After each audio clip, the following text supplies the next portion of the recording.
Alors bienvenue dans ce nouveau chapitre, nous allons enfin attaquer nos premières lignes de code Node.js et on va voir comment gérer l'écriture et la lecture de fichiers. Alors pour pouvoir créer un script qui va fonctionner sur Node.js, il n'y a rien de plus simple, il suffit de créer un fichier JavaScript. Alors moi ici je suis sur un nouveau projet, que j'ai créé un dossier que je vais appeler tuto-node.js et je vais ouvrir ce dossier avec mon éditeur de code. À l'intérieur, on va aller créer un nouveau fichier JavaScript et on va mettre notre fameux console.log bonjour.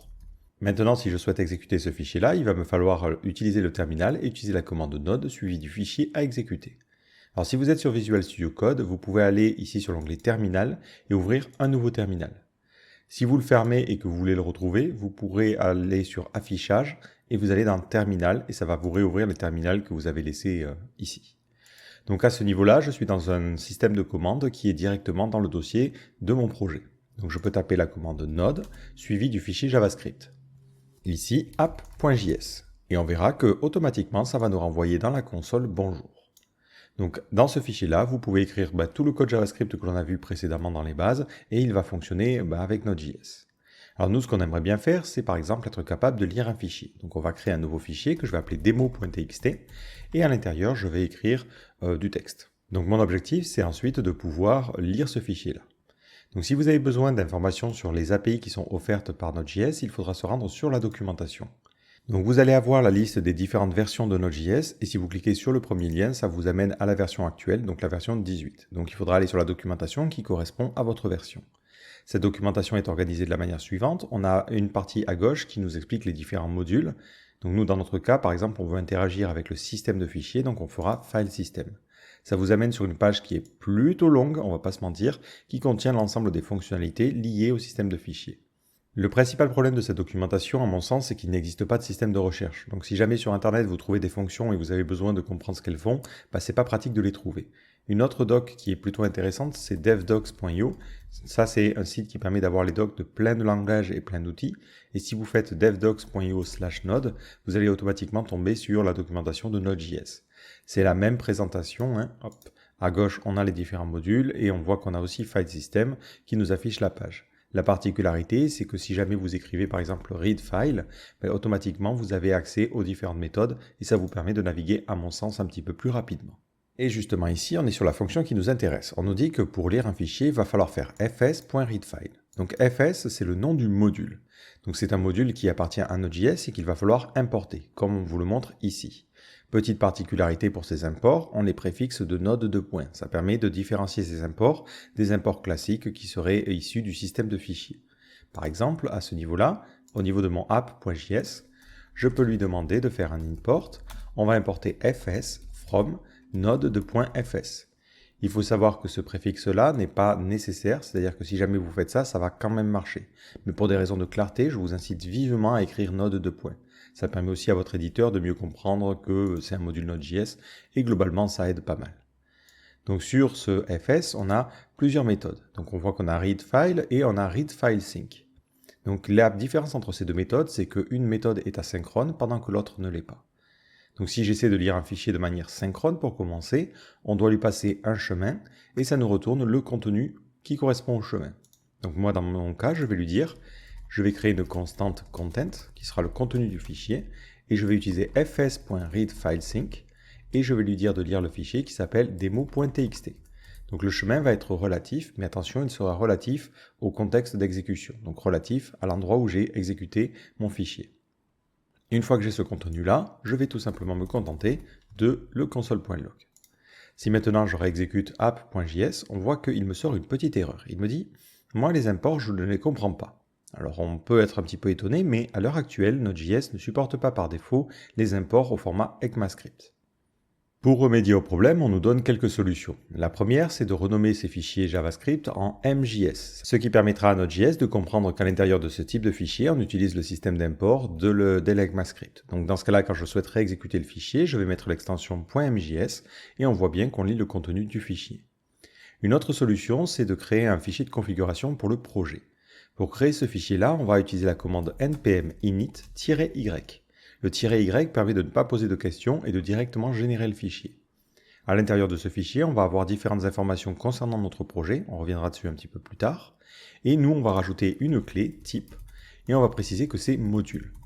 Dans ce cas-là, ça veut dire que tous les fichiers JavaScript qui sont dans ce projet-là vont utiliser le système de modules ECMAScript. Et du coup, on peut utiliser les imports et tout ce que l'on a déjà vu sur ce système de modules justement. Si maintenant j'essaie de réexécuter mon fichier app.js, on voit que ça fonctionne tout aussi bien. Alors maintenant, un petit détail, c'est que lorsque je lis ce fichier-là, j'obtiens ce que l'on appelle un buffer. Donc c'est un tableau de taille fixe qui va contenir l'ensemble des octets du fichier. Moi, ça ne me va pas. J'aimerais bien pouvoir lire le contenu sous forme de texte. Donc si on regarde la documentation, on a un objet d'option et on a l'encodage. Donc moi, je vais lui préciser à ce niveau-là, j'aimerais bien lire les informations avec l'encodage UTF-8. Voilà, parce que c'est comme ça que j'ai créé mon fichier. Si maintenant je réexécute mon app.js, plutôt que d'obtenir un buffer, j'obtiens une chaîne de caractères qui contient mon texte. Et là, je sais lire un fichier. Alors le problème, c'est que cette méthode-là, elle est synchrone, c'est-à-dire que notre JavaScript va rester bloqué et il ne pourra pas faire les autres opérations tant que la lecture ne sera pas finie. Donc de manière générale, c'est un petit peu dommage parce qu'on ne profite pas du côté asynchrone du JavaScript. Donc une autre approche, c'est d'utiliser readFile. Donc readFile, c'est une version asynchrone qui va utiliser le système de callback. Si on se rend sur la documentation, hop, on va chercher juste readFile, on voit que ça prend toujours le chemin, les options et enfin un callback. Ce callback, il va recevoir deux paramètres. Donc il recevra l'erreur en cas d'erreur et le contenu. Donc nous, dans notre cas, ça serait effectivement notre chaîne de caractères. Et je peux faire un console.log de content. L'avantage, c'est que ça se déroule de manière asynchrone. Du coup, il va pouvoir continuer l'exécution de notre script et reviendra dans cette partie callback lorsque le fichier aura fini d'être lu. Et ça permet d'avoir un code qui n'est pas bloquant. Donc on voit bien qu'on a notre hello suivi du texte. Comme on l'a vu dans le début de la formation, le problème c'est que les callbacks, c'est pas du tout pratique. Et pendant un moment, c'était finalement la seule manière de faire les choses. Mais quand les promesses sont arrivées, Node.js a décidé de recréer de nouveaux modules, et c'est ce que vous voyez dans la documentation ici. Donc on a un module qui s'appelle Promises, qui est toujours dans FS mais qui s'appelle Promises. Vous avez un exemple de l'import ici, qui vous permet d'avoir accès aux mêmes API mais avec une version avec promesses. Donc plutôt que d'utiliser ça, on pourra utiliser le système de promesses. Donc on importera depuis fs/promises. On peut choisir d'ailleurs de n'importer que ce qui nous intéresse. Donc nous on va importer que notre readFile. Et ensuite on peut utiliser readFile de cette manière-là. On n'aura pas de callback, mais par contre ça nous renverra une promesse. Donc à ce niveau-là, je peux lui dire « Attends le résultat de cette promesse » et après tu pourras faire un console.log du contenu. Et si je relance mon script, ça me donnera toujours le bon résultat. L'avantage de ce système-là, c'est qu'il est plus pratique à utiliser et il permet d'utiliser les promesses avec tous les bénéfices que l'on a vus, surtout sur la partie combinaison. Donc par exemple, si je souhaite lire plusieurs fichiers à la fois, ce que je peux faire, c'est lui dire « Au fait, tu vas lire le premier fichier demo.txt, tu vas lire aussi le fichier app.js. » Voilà. Donc ça, ce sont deux promesses qui vont pouvoir être lancées en même temps. Après, la lecture du fichier ne se déroulera peut-être pas en même temps si mon système ne le permet pas. Et je peux lui dire de faire un const, on va mettre content, égale await, un promise.all, et je lui demande d'exécuter ces deux promesses. Et on n'oublie pas la petite virgule ici. Voilà, on va aller à la ligne pour un petit peu plus de clarté. Et je suis maintenant capable de lui afficher le contenu des deux fichiers à la fois. Donc on a notre premier fichier ici, et ensuite on a notre second fichier qui contient notre JavaScript. Et ça se déroule bien de manière asynchrone. Alors maintenant on va voir l'écriture dans un fichier. Donc comme pour lire le fichier, on a une méthode qui s'appelle writeFile qui va permettre d'écrire. Donc cette méthode, elle va fonctionner aussi avec les promesses si on le souhaite, et on pourra faire un await de writeFile. On va mettre le nom de notre fichier, demo.txt, et ensuite on va lui expliquer les données à envoyer. Donc nous on pourra mettre une chaîne de caractères, par exemple bonjour les gens. Et après, on a des options comme l'encodage et ce genre de choses. Si vous avez besoin de plus d'informations, encore une fois, n'hésitez pas à vous rendre dans la documentation. Donc ici, je vais sur la partie avec les promesses. Donc dans les options, il y a par exemple le mode et le flag qui est intéressant. Alors typiquement, ici, si je fais un bonjour les gens de cette manière-là et que j'exécute mon code, dans mon fichier demo.txt, je vais bien avoir mon bonjour les gens. Ensuite, dans les options que vous pouvez mettre, il y a une option que je trouve particulièrement intéressante, c'est le drapeau. Le drapeau vous permet d'ouvrir le fichier d'une certaine manière et par exemple vous avez le mode A qui est intéressant parce qu'il va permettre de rajouter quelque chose dans le fichier. Donc si je mets flag et que je mets A et que je lui demande d'insérer bonjour les gens, dans ce cas-là au niveau de mon fichier il ne va pas écraser ce qu'il y avait déjà mais il va tout simplement se contenter d'écrire à la suite sans avoir forcément besoin de lire le fichier et ça c'est plutôt pratique. Donc après si vous avez besoin de copier un fichier, vous avez une méthode qui s'appelle copy file qui peut être intéressante. Pareil, on a une version avec et sans promesse et on a toujours une version en général synchrone. Ensuite, vous avez unlink qui va vous permettre de supprimer un fichier et pareil, vous avez les 3 versions callback, promesse et synchrone. Enfin, une dernière méthode qui est en général assez utile, c'est stat. Stat, ça vous permet d'obtenir des informations sur un fichier. Donc là, on va lui demander, est-ce que tu peux me donner des informations sur demo.txt? On va sauvegarder les infos dans une variable qu'on va appeler i. Et on va faire un console.log de i, juste pour vous montrer. Si j'exécute ce code-là, ça va me donner ça. Donc à l'intérieur, on va avoir l'idée de l'utilisateur et du groupe. Là, je suis sur Windows, donc on n'a pas forcément l'information. On a la size qui est intéressante, qui est la taille du fichier. Et ensuite, on a les dates de modification, de création, d'accès. Et en général, celle qui va vraiment nous intéresser, c'est la birth time, qui est vraiment la date de création. Et on a la version avec un timestamp et on a la version avec une chaîne de caractères ISO. Mais basiquement, avec ces fonctions, vous allez faire les opérations principales qu'il y a sur les fichiers. Alors maintenant, on va parler d'un autre point, c'est le fait que vous pouvez ouvrir le fichier pour pouvoir le manipuler de différentes manières. Donc dans ce cas-là, vous avez une méthode qui s'appelle open. Alors cette méthode, elle va fonctionner un petit peu différemment que vous soyez en callback ou pas. Donc si vous faites fs.open, c'est une fonction qui va vous renvoyer un entier qui sera ensuite utilisé dans les autres fonctions, comme par exemple write qui permettra d'écrire. Donc si je cherche write ici, on vous dit qu'en premier paramètre, voilà, il attend cet entier-là. Par contre, si vous utilisez open avec le système de promesse, plutôt que de vous renvoyer un entier, ça va vous renvoyer un objet qui s'appelle fileHandle. Objet qui va contenir ensuite tout un tas de méthodes qui correspondent aux méthodes qu'il y a normalement sur FS qui vous permettent de manipuler le fichier. Donc si on reprend notre exemple qui permet d'ajouter quelque chose, on va pouvoir lui dire à ce niveau-là, pour enlever les imports que l'on a fait, je veux créer une variable que je vais appeler file et je vais lui dire d'ouvrir en utilisant open. Alors, il ne l'importe pas, c'est très pratique. Voilà. Et je lui dis de faire un await de open et je vais ouvrir le fichier qui s'appelle demo.txt. Et après, on peut préciser le drapeau. Donc, moi ici, je vais préciser A. Là, j'ouvre le fichier sur mon système et globalement, je le verrouille. C'est-à-dire qu'une fois que j'aurai fini de travailler avec, il faudra que je pense à le fermer. C'est important parce que ça veut dire que personne ne pourra y accéder dans cet intervalle-là. Si je souhaite écrire des choses, je pourrais faire un file.write et je peux choisir ce que je veux écrire dedans. Donc par exemple, je peux écrire hello. Vu que je suis en mode append, il va rajouter le hello à la fin. Et si j'essaie de réexécuter ce code-là, ça va bien fonctionner et je vais bien avoir hello en bout de chaîne. L'avantage de cette méthode-là, c'est que ça permet d'ouvrir le fichier qu'une seule fois, si par exemple vous avez besoin d'écrire à plusieurs reprises dans une boucle. Plutôt que à chaque fois ouvrir et fermer, ça vous permet de garder le fichier ouvert. Ça vous permet aussi de pouvoir combiner certaines opérations directement au niveau du fichier. Vous avez la possibilité notamment de lire une partie du fichier en vous plaçant à un certain endroit. Vous avez la possibilité d'écrire à un certain endroit. Donc ça offre des opérations qui sont un petit peu plus fines que celles qui sont possibles de faire avec writeFile et readFile. Du coup, c'est intéressant de savoir que c'est là si jamais vous avez ces besoins spécifiques. Vous pouvez voir les méthodes readFile et writeFile comme des raccourcis pour les opérations les plus communes. Alors maintenant, on va parler du problème du chemin. Alors je vais aller créer un nouveau fichier que je vais placer dans le dossier démo et je vais l'appeler app.js. Je vais aussi créer un nouveau fichier dans ce dossier démo que je vais appeler demo-deep.txt. À l'intérieur, je vais écrire bonjour. Donc maintenant, dans le fichier app.js qui se situe dans mon dossier démo, je voudrais lire ce fichier demo-deep. Donc je commence par importer from fs promise et j'utilise node de point devant. Alors moi j'aime bien écrire les choses de cette manière-là, vous vous dites mais pourquoi il écrit un import vide? Tout simplement parce qu'après je peux me mettre ici et j'aurai l'autocomplétion sur tous les modules que je peux importer. Voilà, donc je trouve ça plus pratique. Donc on va utiliser la méthode readFile et à ce niveau-là on fera un console.log await et on va lire le fichier et on va lire le fichier que l'on va appeler demo-deep.txt. Voilà. Donc j'essaie d'exécuter ce fichier-là. Donc je tape la commande node, je me rends dans le dossier démo et j'exécute app.js. Et là, je vais tomber sur une erreur enoEnt.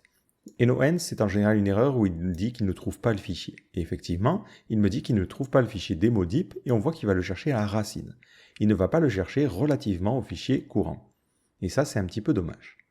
Alors si jamais vous avez besoin de récupérer le chemin complet de votre fichier courant, vous avez accès à l'information en faisant un... Alors on va faire un console.log import.meta qui vous donne des métadonnées sur l'import et dedans vous avez URL. Si je fais ça et que je re-exécute mon script, on voit que tout en haut, on va avoir ce chemin-là.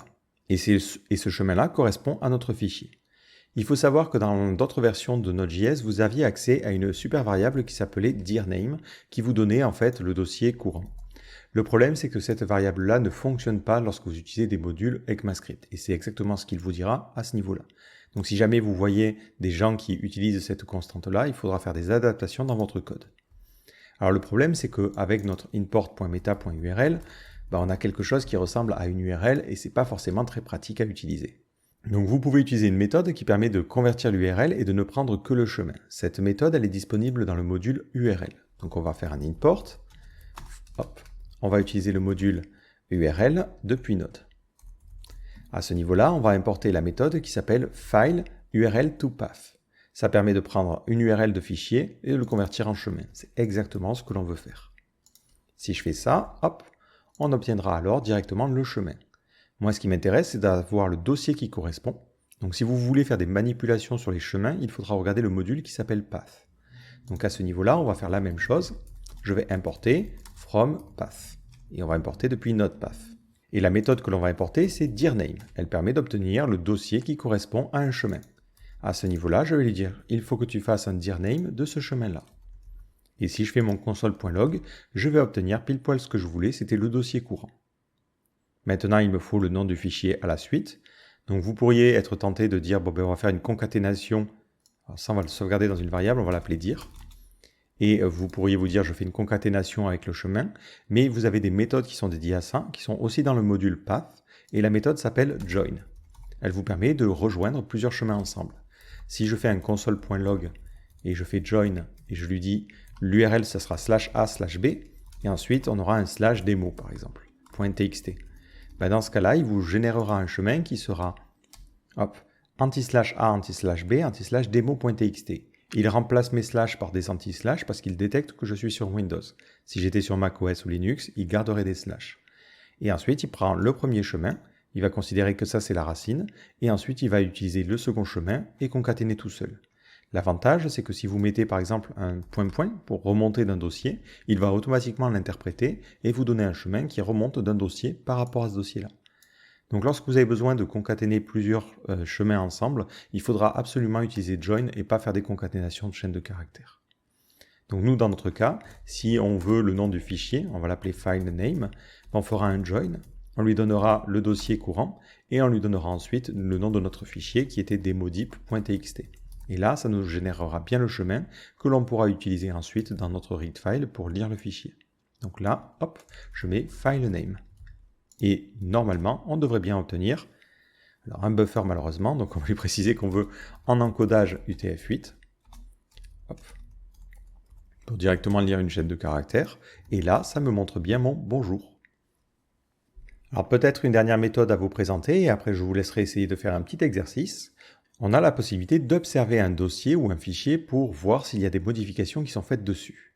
Alors je vais revenir dans mon app.js principal, je vais supprimer ce que j'ai fait dans démo, c'était juste pour vous parler de ce système d'import. Et on va réexécuter node app.js. Donc si vous voulez observer un dossier, vous avez une méthode qui s'appelle watch, qui est disponible à la fois dans fs et dans fs promise. Pour l'utiliser, on fait un const watcher, ça sera le nom de notre variable, et on lui dit de faire un await, et on lui demande de faire un watch, et on va observer le chemin qui s'appelle le chemin courant. Donc ça va nous permettre d'observer un dossier. Si vous avez besoin de plus d'informations, vous pouvez taper fspromise.watch, et vous aurez des explications sur son fonctionnement. Donc on voit que le retour n'est pas une promesse, mais c'est ce qu'on appelle un async iterator. Donc c'est quelque chose sur lequel on va pouvoir itérer, ça veut dire que c'est un for of que l'on pourra utiliser, et ça itère sur des promesses. Chaque itération va nous renvoyer une promesse. Ensuite, à l'intérieur, on nous explique comment ça fonctionne. Donc on a des options, par exemple, on peut observer récursivement tous les dossiers, ça peut être intéressant. Ensuite, on a aussi un système de abort signal qui permet de couper l'observation, donc ça peut être intéressant dès lors que l'on a fini d'observer. Et enfin, on a après un petit exemple qui nous explique comment ça fonctionne. Et on a cette partie-là. Donc on ne l'a pas forcément vu dans le reste de la formation, mais vous avez la possibilité de faire un for await. Le for await va permettre de boucler sur un itérateur de promesses et d'attendre le résultat de la promesse à chaque fois. Ça permet d'éviter d'avoir à faire le await à l'intérieur de la boucle. Et on va lui dire ici, pour chaque événement, du watcher. Et le watcher, on l'a vu, c'est un itérateur qui renvoie des promesses. À l'intérieur, je vais faire un console.log de event. Si j'exécute ce code-là, on va rester bloqué, c'est-à-dire qu'on voit qu'on ne revient pas à la ligne parce qu'il est pour l'instant bloqué dans cette boucle à attendre les événements. Il faut savoir que Node.js ne se quitte pas tant que toutes les opérations que vous avez lancées n'ont pas été résolues. Donc si vous avez une promesse qui met du temps à s'exécuter, si on s'imagine que la lecture du fichier prenait 10 secondes, notre script mettrait 10 secondes à nous renvoyer le retour. Voilà, le process ne se quitte pas instantanément. Imaginons maintenant dans ce dossier-là, je vais aller créer un nouveau fichier. Je vais déplacer un fichier que j'ai d'un autre dossier. Hop, dès que je fais un déplacement, on voit ici qu'on a un rename qui est déclenché, puis des méthodes de type change parce que mon système rajoute des comportements.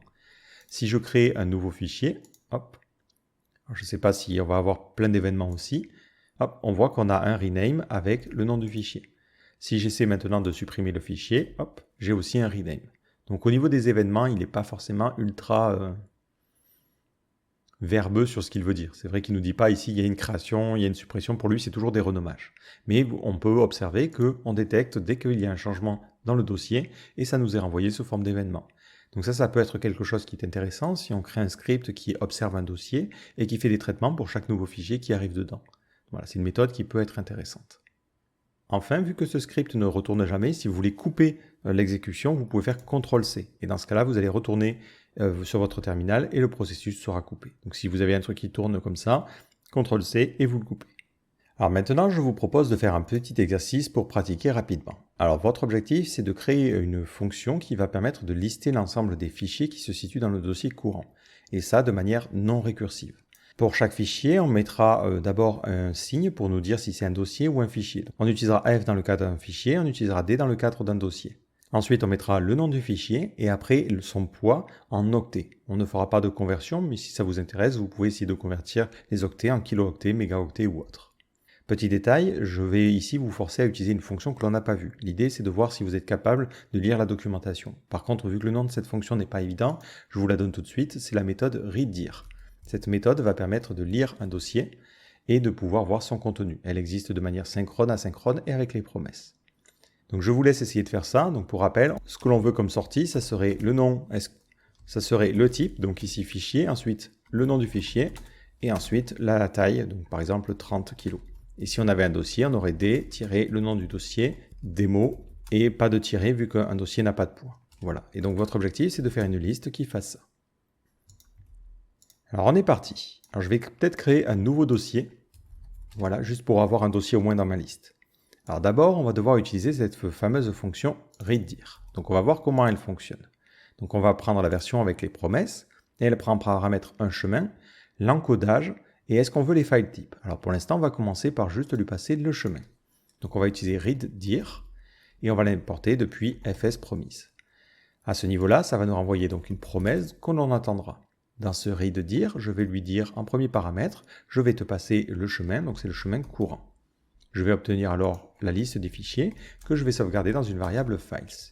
Cette liste, pour voir à quoi elle ressemble, je vais faire un petit console.log. Si je regarde ce que ça me donne juste la liste des fichiers. Ça ne m'arrange pas forcément parce que moi j'aimerais bien savoir si c'est un dossier ou si c'est un fichier. Donc si on regarde dans la documentation, on nous dit que dans les options, on peut rajouter with file types. Ça me paraît plutôt intéressant. Donc je vais rajouter une option et on va rajouter l'option with file type que l'on va mettre à true. Si je réexécute ce code, ça me donne maintenant une liste de dirEnt. DirEnt, ce sont des directory entry qui contiennent des informations sur notre fichier. Si on clique dans la documentation, voilà, on nous explique un petit peu à quoi ressemble cet objet-là et quelles sont les méthodes que l'on a à l'intérieur. Et on voit qu'on a une méthode isDirectory ou isFile pour savoir si c'est un fichier ou un dossier. Donc c'est impeccable. Donc maintenant, je vais pouvoir boucler sur mes différents fichiers. Donc on va faire un for const file of files. Et à l'intérieur, je vais pouvoir lui afficher donc un console.log. On mettra d'abord le type du fichier. Donc on lui dira si le fichier est un directory. Dans ce cas-là, on affichera D. Dans le cas contraire, on affichera F. J'utilise un peu de ternaire. Ensuite, on mettra un tiret et le nom du fichier. Le nom du fichier est accessible grâce à la propriété name. Donc on mettra file.name. Maintenant, j'ai besoin de la taille du fichier.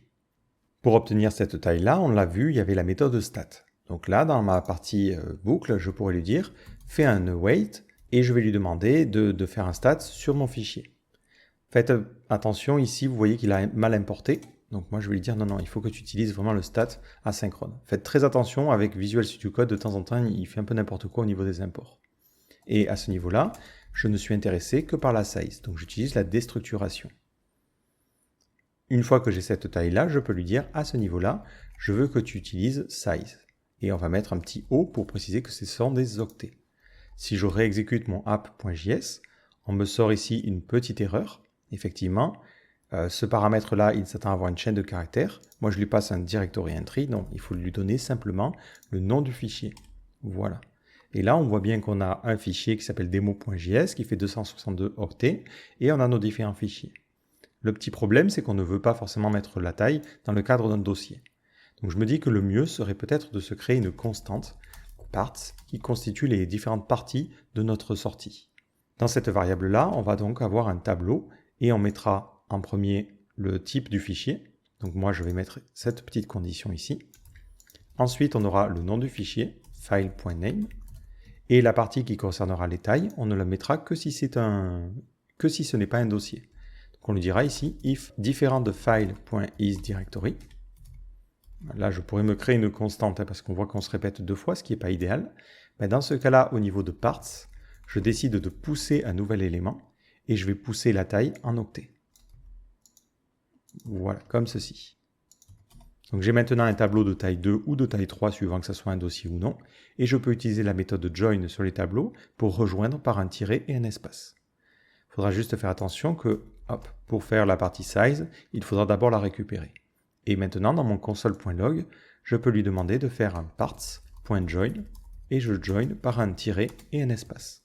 C'est un petit peu plus pratique et un petit peu plus flexible en termes d'utilisation, et ça me permet toujours d'obtenir le même retour.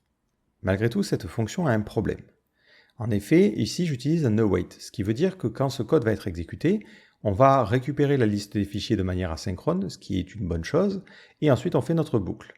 Donc on va commencer à lire le premier fichier, et là, on va lui demander d'attendre. Donc le problème, c'est que vu qu'il va attendre ici, on ne va pas pouvoir faire le stat du second fichier tant que le stat du premier fichier n'a pas fini. Ce qui peut ne pas être optimal si on a un disque dur qui est rapide. Pour vous illustrer le problème, on va s'imaginer qu'on recrée notre fonction wait qui est un timer asynchrone. Donc c'est une fonction qui prend en paramètre une durée et qui fera un return d'une nouvelle promesse. On lui passera le resolve, le reject je m'en fous, et on fera un set timeout et on lui demandera d'appeler la méthode resolve au bout de la durée. Voilà. Donc imaginons plutôt que de faire le await à ce niveau-là, je lui demande d'utiliser le wait et on lui demande d'attendre une seconde. Si j'essaie de réexécuter ma fonction app.js, alors il va râler un petit peu parce que, ouais, effectivement, la size, il ne l'obtiendra pas comme ça, donc on va faire ça. Mais on va voir que ce qui va se passer, c'est que à chaque fois, on est obligé d'attendre avant d'avoir le prochain élément de fichier. Et ça, concrètement, c'est pas idéal. Et d'ailleurs, si vous voulez mesurer le temps, c'est peut-être l'occasion d'utiliser, peut-être pour la seule fois, le console.time. On fait console.time, on va mettre ici le label, on va mettre code. Et ensuite, une fois que l'on a fini à ce niveau-là, on fera console.timeEnd et on mettra code. Voilà, si je réexécute le code, on voit que ça a duré 3,3 secondes. Et c'est un petit peu dommage parce que finalement, cette partie-là, on pourrait essayer de vouloir obtenir le stat de tous les fichiers en même temps. Donc là, vous avez une première solution, c'est de le dire, plutôt que de faire une boucle, on va faire un files.forEach et on va utiliser une fonction asynchrone. Et dans cette fonction asynchrone, on va faire notre code qui se charge de faire le console.log et tout le reste. Comme ceci. Le problème de ce code-là, on mettra le fichier en paramètre ici, c'est qu'on va obtenir le timer qui va être déroulé directement. On voit que là, effectivement, notre console.end arrive tout de suite. Le timeEnd est instantané, il nous dit 3 millisecondes, alors qu'on aimerait bien quand même qu'il attende la fin de la résolution de toutes ces promesses. Donc plutôt que d'utiliser un forEach, vous pouvez utiliser un map. Dans ce cas-là, vous allez prendre tous les fichiers et mapper dessus et obtenir un retour qui sera des promesses. Donc ça va nous renvoyer un tableau de promesses. Un tableau de promesses, c'est idéal parce qu'on peut l'attendre grâce au promise.all. Donc je peux lui dire ici, fais un await de promise.all. Je vais même utiliser le all settled dans le sens où je me fiche si les promesses ont réussi ou pas. Et je vais te passer le tableau de promesses. Et maintenant, si je réexécute ce code-là, on va voir que on va avoir notre console.log qui va arriver en 1 seconde 8 contre 3 secondes et quelques tout à l'heure, parce que ces opérations-là sont faites en simultané sur mon système. Si je remets la méthode stat, hop, ça nous permettra normalement d'obtenir des informations un petit peu plus rapidement. Moi, j'aurais dû faire une comparaison avant, et ici, voilà, il faut lui passer le nom du fichier. On voit que là, on n'a eu qu'un seul retour parce que les promesses ont échoué parce que j'avais mis un mauvais paramètre. Et vu qu'elles échouent, le promise.allSettled s'en fiche et du coup, on ne l'avait pas en console ni aucune erreur. Donc là, je refais un node app.js et je n'oublie pas le nom du fichier, sinon on va pas aller loin. Et là, je vais obtenir tous mes fichiers en 4 millisecondes. Et du coup, cette petite problématique que l'on a là, elle illustre un peu ce que je vous disais lorsque je parlais des slides et des inconvénients de Node.js. On se retrouve ici à devoir faire attention à comment se déroule notre système de callback et de promesses et de devoir essayer de les grouper, ce qui donne pas forcément une syntaxe qui est ultra pratique.